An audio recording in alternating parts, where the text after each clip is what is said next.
ورنہ اے رئیس سرزر ہے تجھ سا کہاں آیا، ہے تجھ سا کہاں آیا، ورنہ اے رئیس سرزر ہے تجھ سا کہاں آیا، کہتے ہیں ملک سارے وہ حق کا نشان، وہ حق کا نشان آیا۔ درود شریف اللہم صلی اللہ سیدنا شفیعنا و مولانا محمد مادر الجود والکرم بارک وسلم صلاۃ و سلام علیک رسول اللہ، صلاۃ و سلام علیک حبیب اللہ صلی اللہ تعالی علیہ وسلم۔ اعزان ملت اسلامیہ، یہ شادی خانہ آبادی کی مبارک تقریب ہے، محفل ہے۔ ہمارے چھوٹے بھائی بابو ارشاد رضا صلی اللہ العزیز کی کل کی تاریخ میں عظیم سنت کے ساتھ اسے جوڑ دیا جائے گا۔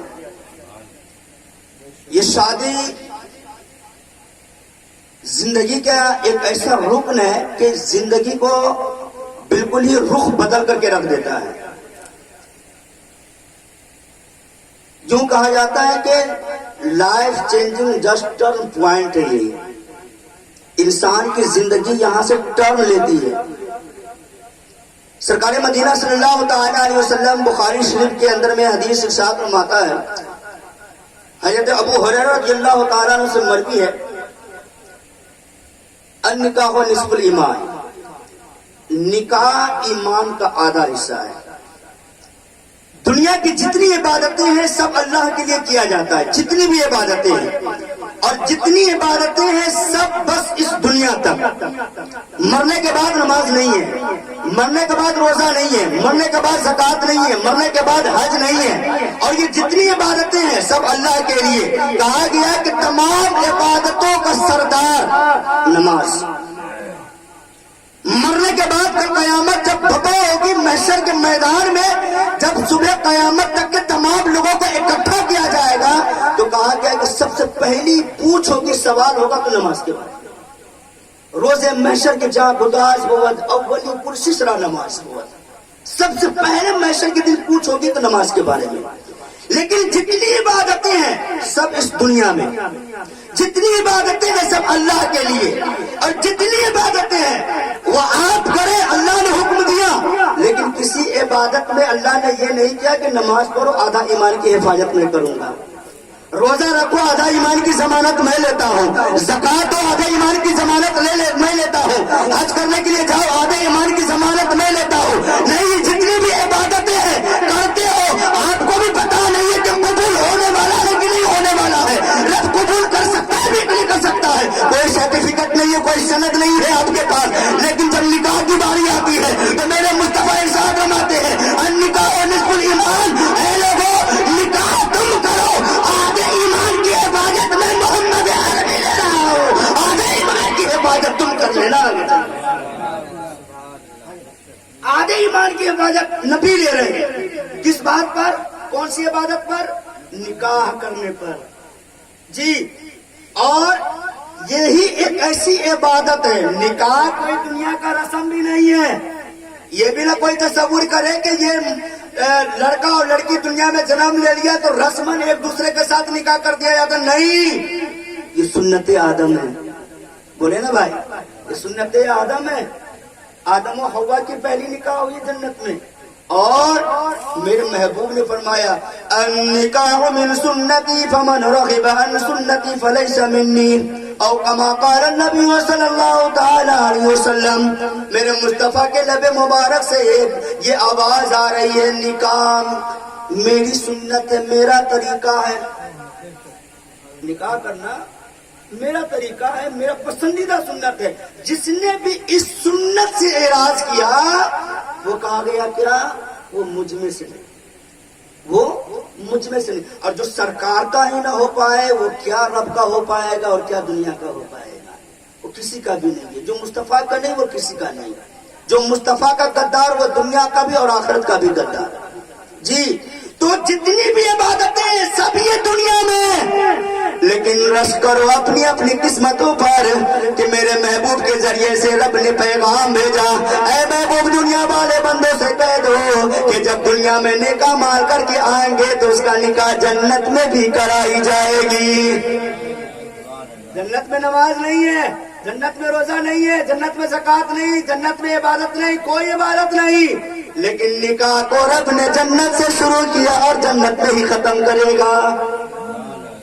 اور اتنا ہی نہیں بلکہ کہا گیا کہ اگر نیک بندے آئیں گے نا تو ایک ایک مرد کے ہاتھ میں اس کی جوسیت میں 70 حوریں دی جائیں گی. کتنی حوریں؟ 70 حوریں دی جائیں گی. اللہ اکبر. تو دنیا کی بیوی منہ چڑھا لیتی ہے. دنیا میں تو خیر 1 سے 2 بیوی اگر ہو جائے تو پھر وہ برداشت نہیں کر پائیں گی. لیکن میں یقین کے ساتھ کہتا ہوں کل قیامت کو روز جتنی عورتیں اس طرح خیال رکھنے والی بڑی ٹھوکیاں لگے گی، اس کو بڑی ٹھوکیاں لگے گی. یقین مانے اس بات کا. قرآن نے کہا اقیموا الصلاۃ، نماز قائم کرو، ہم نے نماز پڑھنا شروع کیا. قرآن نے کہا وآتوا الزکاۃ، زکات دو، ہم نے زکات دینا شروع کر دیا. قرآن نے کہا کہ خانہ کعبہ کا حج کرو، ہم نے حج کرنا شروع کیا. قرآن نے کہا وبالوالدین احسانا، اپنے ماں باپ کے ساتھ حسن سلوک کرو، میں نے حسن سلوک کرنا شروع کر دیا. قرآن نے کہا والیتامی والمساکین، اپنے غریبوں اور مسکینوں کے ساتھ بھلائی کرو، ہم نے اس کے ساتھ بھلائی کرنا شروع کیا. قرآن نے کہا وقل لہما اف ولا تنہرہما، اپنے ماں باپ کو اف تک نہ کہو، میں نے اس پر بھی عمل کرنا شروع کیا. دنیا کی جتنی بھی عبادتیں ہیں ہم نے قرآن سے اٹھا کر لا کر کے دیا، ہم نے اس کو قبول کرتا چلا گیا.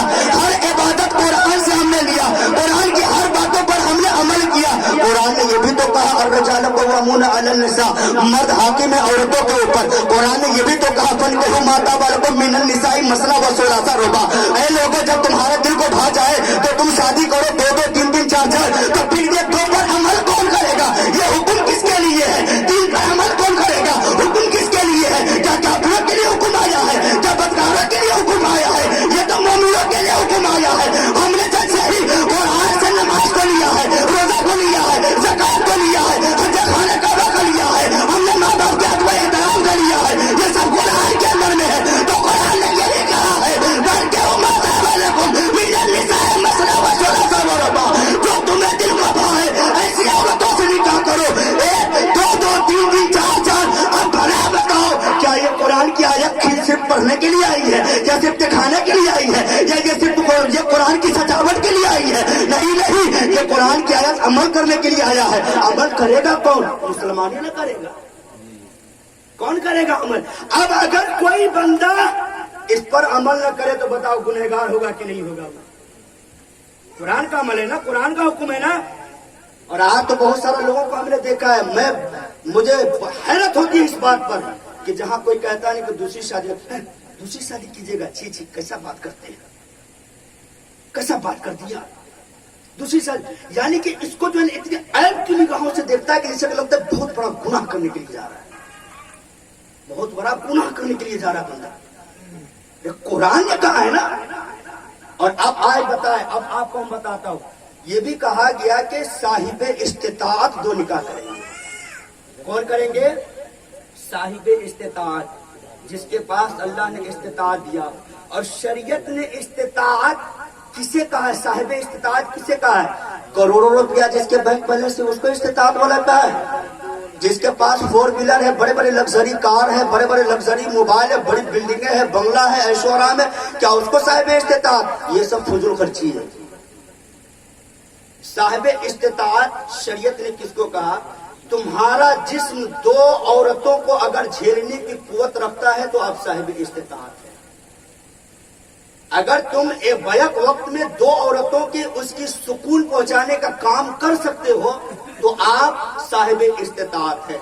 آپ کے گھر میں اتنے کھانے بن رہے ہیں کہ ایک اگر زائد بھی آ جائے تو ہم اسے 3 ٹائم بھر پیٹ کھلا سکتے ہیں، آپ صاحب استطاعت ہے.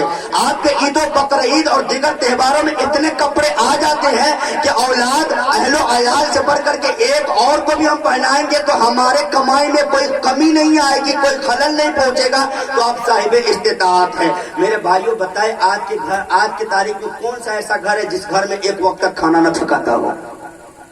آج کی تاریخ میں کون سا ایسا گھر ہے جس گھر کے اندر میں، جس بلڈنگ کے اندر میں 2 روم خالی نہ ملتا ہو؟ کون سا ایسا گھر ہے؟ آج کی تاریخ میں کون سا ایسا جسم ہے بچانے کا کام نہ کر سکتا ہو؟ میرے بھائیوں آپ کہیں گے کہ یہ نہیں ہو سکتا، تو پھر روڈوں پر چوراہوں پر نین مٹکا کرنے کی طاقت ہے، دوسروں کی بیٹیوں کی چھلی عزتیں اڑانے کی طاقت ہے، اور قرآن نے جو صحیح راستہ بتایا اس پر عمل کرنے کی کمر میں طاقت نہیں ہے۔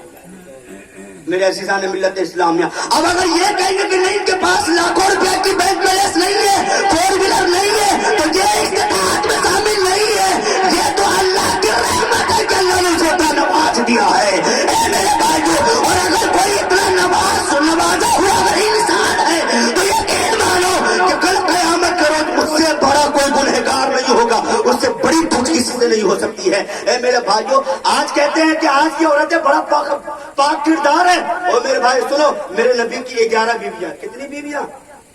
میرے نبی کی کتنی بیویاں ہیں؟ بولو نا بھائی، 11 بیویاں ہیں۔ کتنی بیویاں ہیں؟ 11 بیویاں۔ کیا وہ عورتیں آج کی عورتیں سو بیکار تھی؟ معاذ اللہ، آج کی عورتوں سے نبی کی بیوی بیکار ہے؟ نبی نے 11 شوطن کو جھیلا ہے، کس لیے؟ قرآن کا حکم ہے۔ یا اللہ تیرے حکم پر میری ساری زندگی، میری ساری ارمان، میری ساری خواہشیں، میری سارے ڈریمز، میرے سارے سب ہے قربان۔ اے اللہ تیرا حکم اعلیٰ ہونا چاہیے، تیرا حکم اعلیٰ ہونا چاہیے۔ امام حسین کربلا کے تپتی ہوئے میدان میں اور جامع شہادت کو نوش فرمایا۔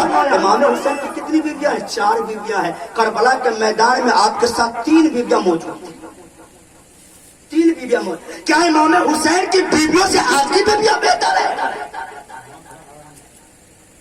امام حسین کی بیویوں سے آج کی بیویاں زیادہ پارسا ہے اور زیادہ یہ خدا و رسول سے ڈرنے والی ہے؟ نہیں، وہ امام حسین کی بیوی ہے۔ انہوں نے اگر اپنی سوتنوں کو برداشت کیا ہے تو اس لیے کیونکہ رب کا حکم ہے، قرآن نے کہا ہے، اس پر بھی عمل کرنا بندی کا کام ہے، بندوں کا کام ہے۔ کہاں گھوم رہے ہو؟ آپ کا اگر شوہر کیا زنا کے اڈے پر جائے وہ بہتر، یا نکاح کر کے ایک اور قرآن کے حکم کو زندہ کر دے وہ بہتر؟ کون بہتر؟ کیا بہتر ہے؟ پھر کیوں لوگ منہ چھڑاتے ہیں؟ جیسے 2 نکاح دوسری شادی کی بات آتی ہے تو عیب سمجھا جاتا ہے، لوگوں کو اسی نکاحوں سے دیکھتا ہے کہ جیسے کسی گناہ کے کام کرنے کا انہوں نے اعلان کر دیا ہے۔ او معاذ اللہ، سنو، گناہ کے اعلان کرنے کا، وہ گناہ کرنے کا اعلان نہیں کیا، بلکہ وہ جو حکم قرآن کا تھا جس پر لوگوں کی نگاہ جو گئی لیکن عمل کرنے کا طاقت نہیں رہا، وہ بندہ اس قرآن کے اس حکم کو عمل کرنے کا زندہ کام کیا ہے۔ جی میرے عزیزان ملت اسلامیہ، آج 12 ربیع النور شریف کو سرکاری مدینہ صلی اللہ تعالی علیہ وسلم دنیا میں تشریف لائے۔ آپ کو پتا ہے زمانے جاہلیت میں آج وہ عورتیں جو آج بڑی اپنی عزتوں پر اتراتی ہے، بڑی اپنی جو ہے نا وقار پر وہ بڑا گھمنڈ کرتی ہے، لیکن آپ کو پتا ہے میرے مصطفیٰ اگر نہ آئے ہوتے تو آج ان کا انجام کیا ہو رہا ہوتا۔ ایک جھلک، ایک ٹریلر میں آپ کو دکھا دیتا ہوں۔ جب مصطفیٰ زمانے اس خاکے گیتی پر تشریف نہ لائے تھے تو بچیاں جو لڑکیاں پیدا ہوتی تھی نا تو اس کو زندہ مٹی میں دفن کر دیا جاتا تھا۔ کیا کر دیا جاتا تھا؟ دفن کر دیا جاتا تھا۔ میرے مصطفیٰ جب دنیا میں تشریف نہیں لائے تھے نا تو بڑے بڑے رئیس، بڑے بڑے امیر، وہ جو ہے نا لڑکیوں کو خریدتا تھا، 1 رات کے لیے، 2 رات کے لیے، 3 رات کے لیے، 4 رات کے لیے پیسے دے کر کے اس کو خریدتا تھا، اپنے محل کا نوکرانی بنا کر کے رکھتا تھا۔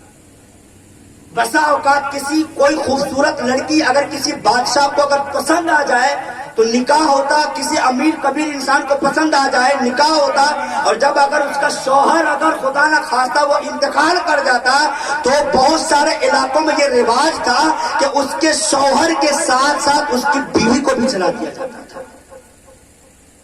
بعض علاقوں میں تاریخ بھی یہ ملتی ہے کہ عورتوں کو بال چھیل کر کے ٹکلا بنا کر کے گدھے پر سوار کر کے پورے علاقوں میں اس کو گھمایا جاتا تھا اور کہا جاتا تھا کہ یہ عورت منحوس ہے، یہ عورت منحوس ہے۔ میرے مصطفیٰ جب اس کاغدانی گیتی پر تشریف نہیں لائے تھے تو پھر معاملہ کیا تھا؟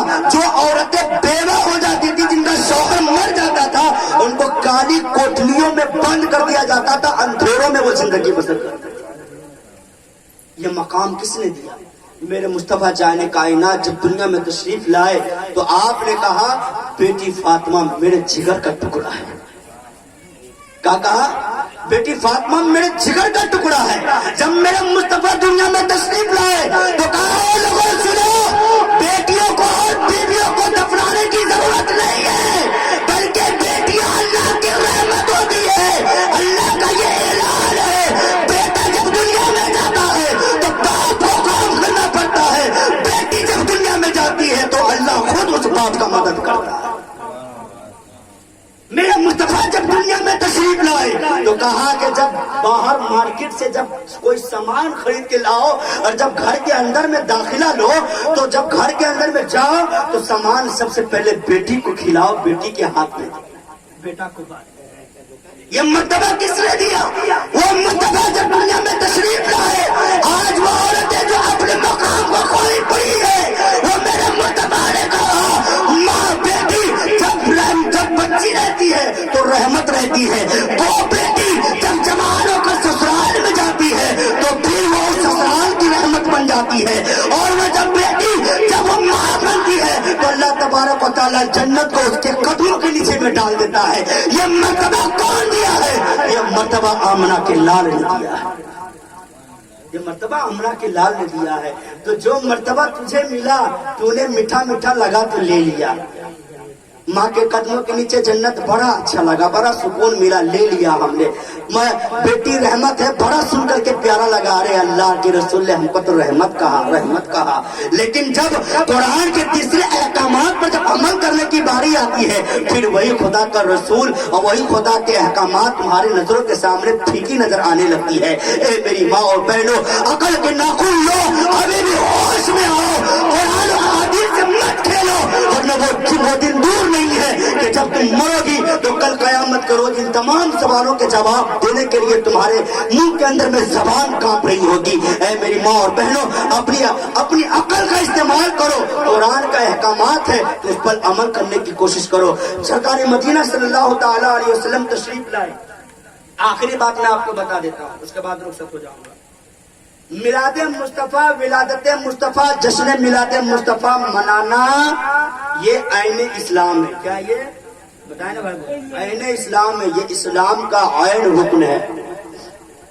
سیدی سرکار اعلیٰ حضرت امام احمد رضا خان فاضل بریلوی سے 6 سال کی عمر میں آپ جب تقریر کر رہے تھے تو آپ سے سوال ہوا، اے احمد رضا 3 گھنٹہ سرکار مدینہ کے سیرت پر تو نے تقریر کی ہے، 3 گھنٹہ، بتاؤ ولادت نبویہ کا جشن منانا کیسا ہے؟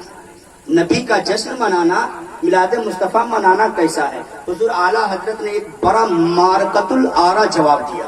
تمام صاحب اعلیٰ حضرت نے کیا فرمایا؟ کہا اچھا یہ بتاؤ جب نبی دنیا میں تشریف لائے تو ان کے لب مبارک ہل رہے تھے؟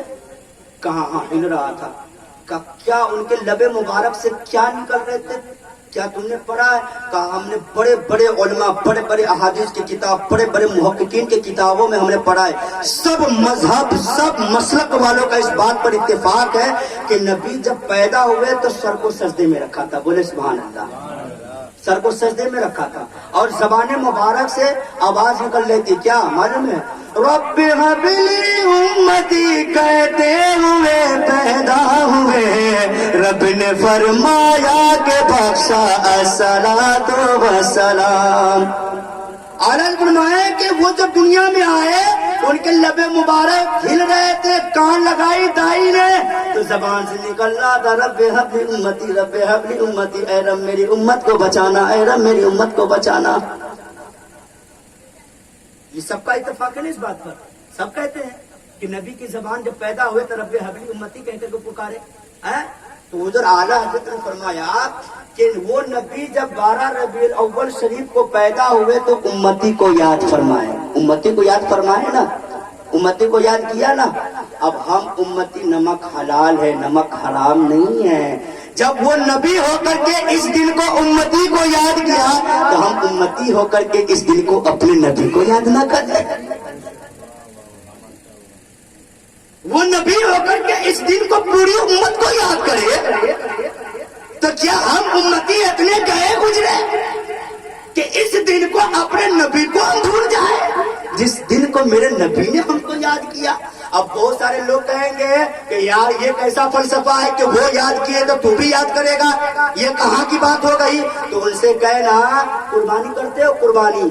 قربانی سب کرتا ہے، اور پہلی قربانی جو ہے نا ہر مسلک والے چاہتا ہے کیا؟ اپنے نبی کے نام سے کرے، کہتا ہے کہ نہیں کہتا؟ اپنے نبی کے نام سے کرے۔ ان سے پوچھو کہ بھائی کیوں کرو گے اپنے نبی کے نام سے؟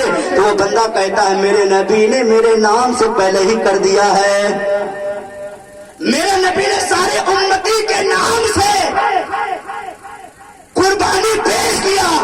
اب میری بھی محبت کا تقاضا ہے کہ ہم بھی نمک حلالی کا ثبوت دیں کہ ہم بھی نبی کے نام پر قربانی پیش کریں۔ تو جب نبی کے نام پر جب انہوں نے کیا تو تم بھی اس عمل کو زندہ کرتے ہو، نبی قربانی کیا میرے نام سے تو ہم بھی کرتے ہیں۔ تو ان سے کہو کہ اس دن کو نبی نے مجھے یاد کیا تو ہم بھی اس دن کو نبی کو یاد کریں۔ کون ہوتا ہے روکنے والا؟ صدیق اکبر رضی اللہ تعالیٰ عنہ۔ کتاب کا نام، کتاب میرے پاس الحمدللہ 600 سال پرانی کتاب ہے، حضرت ابن حجر مکی رحمت اللہ تعالیٰ علیہ کی لکھی ہوئی کتاب۔ عبارہ نوٹ کرو، صفحہ نمبر 24 کے اندر میں یہ تمام باتیں لکھی گئی۔ حضرت صدیق اکبر رضی اللہ تعالیٰ ارشاد فرماتے ہیں کہ جس نے بھی میلاد مصطفیٰ کی خوشی میں 1 درہم خرچ کیا، کتنا؟ 1 درہم خرچ کیا، میلاد مصطفیٰ کی خوشی میں، ولادت مصطفیٰ کی خوشی میں 1 درہم خرچ کیا، صدیق اکبر ضمانت لے رہے، کہہ رہے ہیں کہ وہ جنت میں میرے ساتھ بیٹھا ہوا پائے گا۔ کہاں پائے گا؟ جنت میں میرے ساتھ بیٹھا ہوا پائے گا۔ اب کون ایسا انسان ہے بدبخت، ہم کو تو سمجھ میں نہیں آتا کہ صدیق کے ساتھ جنت میں بیٹھنا نہیں چاہتا۔ کون ہے بھائی؟ کون نہیں چاہتا کہ نبی کی اس یار غار، اس دوست، وہ پہلے خلیفے کے ساتھ جنت میں بیٹھے؟ حضرت علی کرم اللہ وجہ کریم ارشاد فرماتے ہیں اسی کتاب کے صفحہ نمبر 24 کے اندر میں، حضرت علی فرماتے ہیں کہ جس نے بھی میلاد مصطفیٰ کا تعظیم کیا، کیا کیا؟ تعظیم کیا، اور اس کے منانے کا سبب بنا، اس کے منانے کا سبب بنا، اللہ تبارک و تعالیٰ اسے ایمان کے ساتھ دنیا سے اٹھائے گا۔ کیا کرے گا؟ ایمان کے ساتھ۔ اگر حوالہ نہ ملے تو اسلام میں جو چور کی سزا وہ میری سزا۔ چور کی سزا کیا ہے؟ بیچ چوراہے پر ان کے دونوں ہاتھ کاٹ دیے جائے۔ اگر حوالہ نہیں ملے گا تو جو چور کی سزا ہے رئیس کو سر بیچ چوراہے پر اپنے دونوں ہاتھ کو کٹوا دے گا۔ ورنہ کان کھول کر کے سن لو، او منکرین ولادت مصطفیٰ، تم انکار کرنے کا ایک روایت لے کر کے آ جاؤ کہ کہیں صدیق نے منع فرمایا ہو کہ نبی کا میلاد نہ منانا، کہیں عمر نے منع فرمایا ہو کہ نبی کا میلاد نہ منانا، کہیں عثمان نے منع فرمایا ہو کہ نبی کا میلاد نہ منانا، کہیں علی نے منع فرمایا ہو کہ نبی کا میلاد نہ منانا، کبھی جلال الدین سیوطی نے منع فرمایا ہو کہ نبی کا میلاد نہ منانا، امام شافعی نے منع فرمایا ہو کہ نبی کا میلاد نہ منانا، امام مالک نے منع فرمایا ہو کہ نبی کا میلاد نہ منانا۔ کسی بھی امام کا ایک روایت لے جاؤ، رئیس کو تو پوری زندگی تمہارے قدموں کا دھول چھاٹے گا۔ ایک روایت لے آؤ کہ نبی، کسی امام، کسی ائمہ نے یہ نہیں فرمایا کہ نبی کا میلاد نہ منانا چاہیے، لیکن ہم ایسے ایک نہیں بلکہ گنتی کرتے چلے جاؤ، ہزاروں دلیلیں لا کر کے تمہارے سامنے کھڑے کر دیں گے جن میں صحابہ نے بھی منایا ہے، اماموں نے بھی منایا ہے، بزرگان دین نے بھی منایا ہے۔ بلکہ شرم کرو، مسجد نبویہ میں ایک زمانے تک 12 ربیع الاول شریف کے روز 4 بڑے بڑے اماموں کا انتخاب کیا جاتا تھا۔ پہلا امام تقریر کرنے کے لیے جب کرسی پر بیٹھتے تو وہ کیا تقریر کرتے؟ حدیث کی روشنی میں حدیث بیان فرماتے، گھنٹوں تقریر ہوتی۔ پھر دوسرا امام آتے، دوسرا امام کیا چیز کی تقریر کرتے؟ میرے مصطفیٰ کی ولادت کا تذکرہ کرتے، بولے سبحان اللہ۔ اور جب میرے مصطفیٰ کی ولادت جب مکمل ہو جاتی تو تیسرا امام آتے، تیسرا امام آنے کے بعد میرے مصطفیٰ کی رضاعت پر تقریر کرتے، میرے مصطفیٰ نے کیسے دودھ پیا، میرے مصطفیٰ کو کون دودھ پلایا، میرے مصطفیٰ کو کیسے حلیمہ سعدیہ لے کر کے گئی ہے، یہ تمام رضاعت کا واقعہ تیسرا امام آ کر کے بیان کرتا۔ اور جب چوتھا امام جب آتا تو میرے مصطفیٰ کے مکہ سے مدینہ ہجرت جو کر رہے تو مدینہ ہجرت کرنے کا پورا واقعہ بیان کرتا۔ اور ان تمام واقعوں کے بعد تمام مسجد نبی میں بیٹھے ہوئے لوگوں کو شربت پلایا جاتا، فاتحہ خوانی پیش کی جاتی۔ اور یہ کہاں سے میں بتا رہا ہوں، یہ تمہارے گھر کی لکھی ہوئی کتاب ہے۔ میں وہ کتاب کا حوالہ میں دے دینا چاہتا ہوں. اے میرے بھائیوں، ایک رسائل تاریخ مدینہ المنورہ ہے، اس کے صفحہ نمبر 77 کے اوپر میں یہ تمام واقعہ لکھی ہوئی ہے. اگر کتاب نہ ملے مجھ سے لے جانا. میرے پاس الحمدللہ کتاب کا ایک دو اٹیچی نہیں بلکہ پورا دفتر میرے گھر کے اندر میں پڑا ہوا ہے الحمدللہ. اے میرے بھائیوں، تو یہ ایک زمانے تک ربیع الاول کا جشن لوگ مناتے رہے ہیں، لیکن کچھ لوگوں کو پیٹ میں مرور ہونے لگتا ہے. وہ ابلیس کے پیروکار ہے نا، کیونکہ جب نبی دنیا میں تشریف لائے تو ایک پہاڑ کے اوپر منہ لٹکائے ہوئے ایک مخلوق ہے جو بڑا رو رہا ہے، بڑا زارو قطار کے ساتھ آہو چگا کر رہا ہے. چیلے چپاٹے ان کے آئے، کہا وہ میرے سردار کیوں رو رہے ہو؟ کہا اب دنیا میں نیا سکہ چلانے والا کوئی آ گیا ہے، آمنہ کا کوئی لال آ گیا ہے. میں دنیا والوں کو بہکاتے رہتا تھا اور میرے بہکانے سے کچھ نہیں ہوگا. چیلوں نے پوچھا کون آیا ہے؟ کہا اللہ کے آخری نبی محمد عربی تشریف. وہ کون تھا؟